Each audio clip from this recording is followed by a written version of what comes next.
Hello, BookTube. Recently, David Wiley started a series on his channel, Bookshelf Essentials, where he pulled down a book off his shelf, hold it up to you, and says all the reasons that he's enthused about it, and also vaguely makes the case that maybe it's essential for your own bookshelf. Of course, that last part is offered in the purest, most elastic friendship between all of us. There is no prescriptive element to this side of BookTube. So when we say you've just got to have this, we're not saying you have to have this or we'll exile you. We're saying I'm expressing my affection for this book in the strongest possible terms. That's basically what we're saying. And I love the idea. I checked with David to see if it was okay if I make some of these videos myself. I'd certainly love to see some of your bookshelf essentials. I have another one today. Because David Wiley is on number 3 of his bookshelf essentials. His third one was The Sagas of the Icelanders, which is in this room. I have the Penguin Classic Deluxe Edition on the Penguin bookcase there. So I figure I'm not crowding him if I at least do 3, right? I did 1 yesterday. I want to do another one today, and then I'll have 1 more to do, and then we'll see what we'll see. The one today is a doorstopper. It's 1,200 pages long.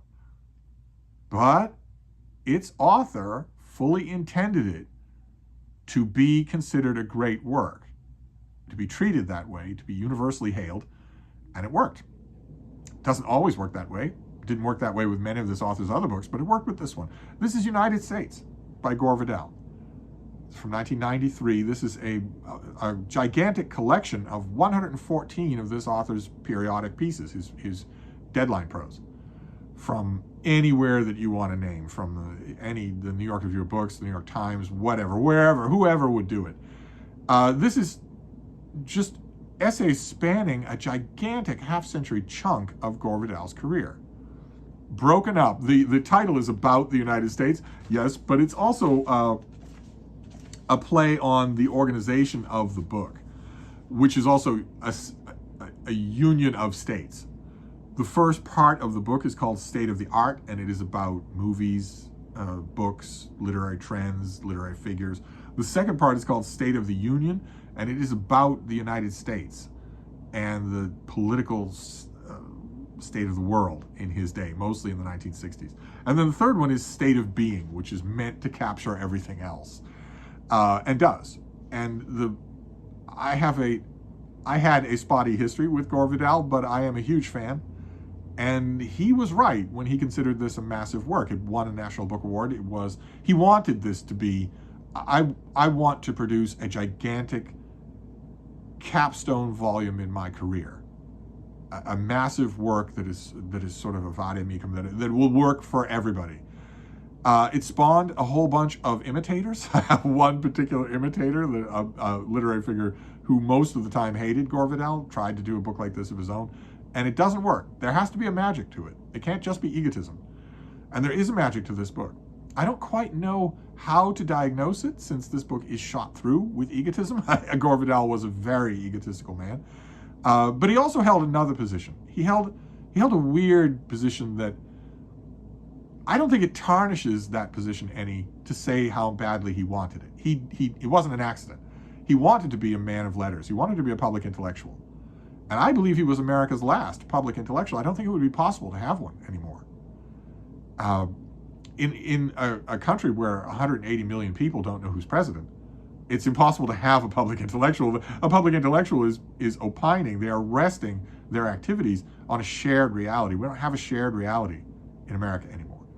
So I don't know that you could have one anymore in the tradition of Jacques Barzun or a Lionel Trilling or even Christopher Hitchens. Christopher Hitchens is pretty shop-worn as a public intellectual compared to Gore Vidal. These essays are unbelievably full and unbelievably filling. They are amazingly good, amazingly good. There are ticks and threads that run throughout in all 3 of the states united in this book, especially in the literary one. There's a tick of, nobody understands intellect anymore.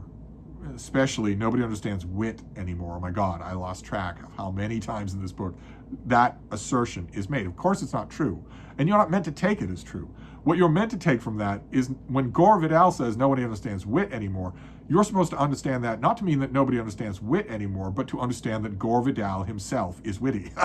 And the only thing that saves that is that often he is. There are some really good, very catty, deadpan, dry one-liners all throughout this book. You could make a commonplace book out of them. There are so many of them. His ruminations in the third part of the book on life, on society, are a little bit, and they were even when, don't get me wrong, they were even when he was in his 30s, they're a little bit grumpy grandpa. Gore Vidal came from an influential family. He had a first-rate brain and an unbelievably fecund literary ability. He could write like crazy. He could write beautifully, and he knew it. And in addition to all that, he had, well, when he was younger, epicene beauty, and that changed into just patrician, a gloriously patrician look to him. He looked the part of a public intellectual. In other words, in addition to being one. But he'd read everything in every language. He knew of everything, drew all sorts of connections, could be relied upon to do that. On the printed page, when he was at the height of his powers, seeing Gore Vidal in a table of contents was enough to buy anything that you saw that in. You knew, even if you didn't agree with him, a lot of people didn't, I didn't, most of the time, especially about one particular thing, which I'll come to in just a minute. Even when you didn't agree with him, and when you knew you weren't going to agree with him, you were still going to read the best thing in that issue. When he was younger, 30s, 40s, maybe the early 50s, maybe, he was also very conscientious. If he got a brief to do something, to write about Flaubert or Suetonius or whatever, he would make sure that it was a good one. He wouldn't just dash it off. He would make sure that he got his quotes right. He would make sure that he found something interesting to say. That started to fritter away. My own argument would be that United States as a volume of essays is the last time that was not present. There are probably 6 essay collections after this one, and they degenerate. They get worse and worse for a simple reason. It isn't age, it's alcohol.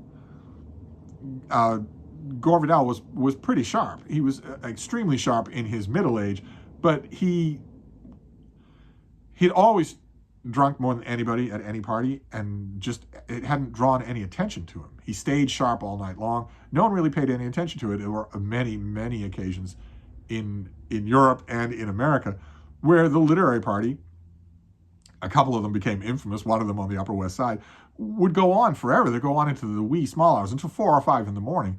And everybody who was at that party, if you told them, then asked them the next day who drank the most at that party, they would instantly name the same person. All of them would name the same person. And the truth is that at that party and many other parties, Gore Vidal was lapping that person 2 drinks to 1. He just didn't, it didn't seem that way. It never sounded that way. It never looked that way. Well, that's going to catch up with you. No one can do that for their whole life. And you either have to stop or it will take you over. And it took Gore Vidal over, so that, and he kept writing right to the end. So it shows in the later essays. If you want pure Gore Vidal, this would be the thing to get. Even purer than this would be Homage to Daniel Shays, which is an essay collection that he did. But that is almost entirely included in this. And this has a lot of other stuff too, that is wise and wide-ranging and sometimes generous. Sometimes he could be generous, usually not. But I would argue that in a public intellectual, and especially a public intellectual that fashioned himself as a kind of patrician gadfly, you don't particularly want the writer to be generous. You want the acts of generosity to stand out a mile away. You want them to seem earned. Unfortunately, even this early on, before alcohol took over his life, Gore Vidal could be ungenerous unfairly. It took a precise combination of qualities to provoke that reaction in him during this time. And when he got older, that reaction was present all the time, and all you had to do was say good morning to provoke it. But now, during the period of these essays, in the 80s, the 70s, these were under control. Gore Vidal is tightly under control.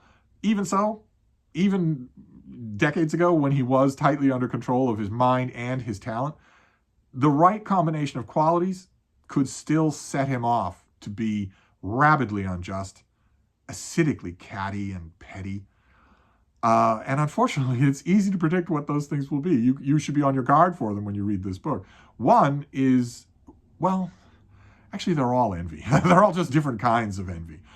If he was perfectly happy to be generous to another literary figure, unless they seemed in his mind to be eclipsing him in any way. If they were eclipsing himself in any way, the generosity went out the window, and it didn't matter how much they deserved the generosity. They were persona non grata, or enemy number one. Literary jealousy could definitely be, you can definitely see it in the first part of this book, but it's the second part of this book, the State of the Union, where jealousy of a different kind is utterly unmistakable.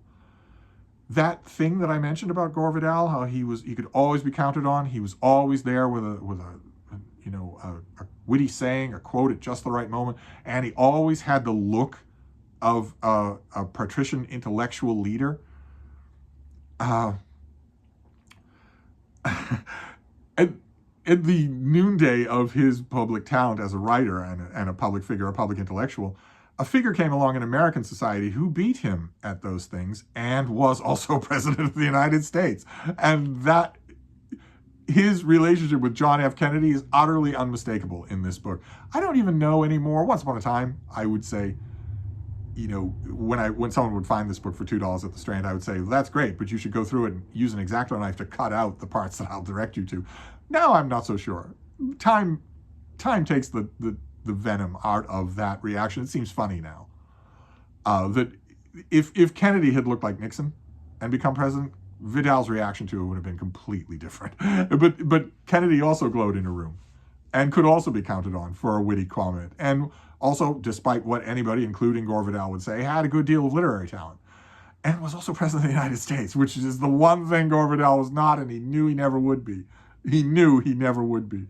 And that galled him. Absolutely galled him.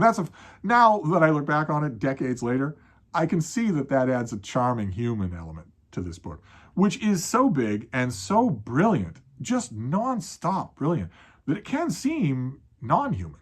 It can seem extremely intimidating. It's not, though. That's the bookshelf essential element of this video is for me to stress, this is not. You will really like it. Read it in the way that Vidal, of course, he would have stopped you. He would have said, why do you defame it so? But read it piecemeal. Bop all over the place. Pick an essay. This is not progressed in order. It is not an organic whole, no matter what he might have said or intended. It's just collected deadline prose. So if you find this thing cheap at a used bookstore, bop all around it. Ease your way in, is what I'm trying to say. It is an intimidating mountain of a thing. But I believe that the more you ease your way in, the more you'll want to read. The more you want to read, the more you'll be glad that Gore Vidal actually insisted on creating this book. He didn't need to.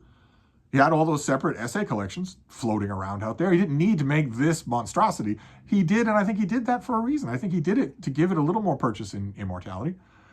And I'm glad he did. I'm glad that he did. He's not around anymore. I'm not losing anything by saying he was right. He was right to insist on this, and the literary world was right to hail it as a masterpiece, as a capstone in a career.